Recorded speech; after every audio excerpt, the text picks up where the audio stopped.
रोवताड़ी पगली आज देखता जमाना, रहन ना दुनिया में अब इनकर दीवाना।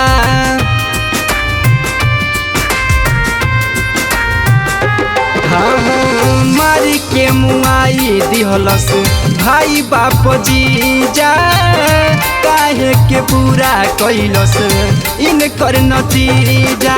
बोलत नाही बारे चुपचाप पटाइल बारे, बोलत नाही बारे चुपचाप पटाइल बारे।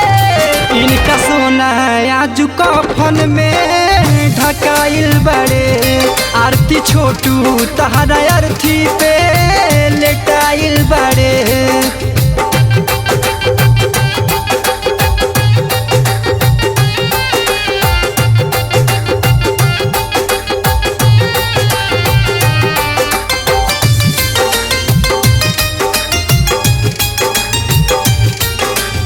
सबके नजरिया से बची के बचाई के, प्यार करत रहे कसम उठाई के।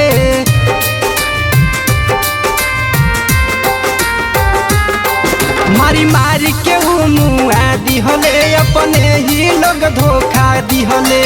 अखिया बालो राइल मुरा झाइल बड़े, अखिया बालो राइल मुरा झाइल बड़े। इनका सोना आज कफन में ढकाइल बड़े, आरती छोटू तहरा अर्थी पे लेटाइल बड़े।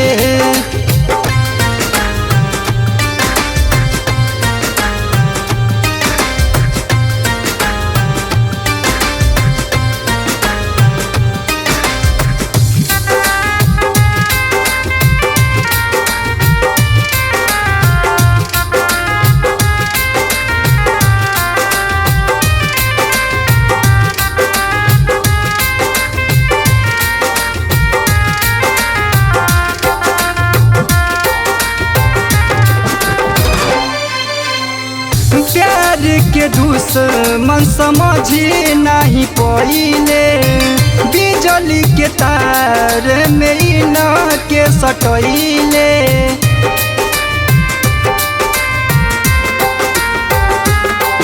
आज खुनवा के आंसू बहावेली, रोके सबका से बतलावेली।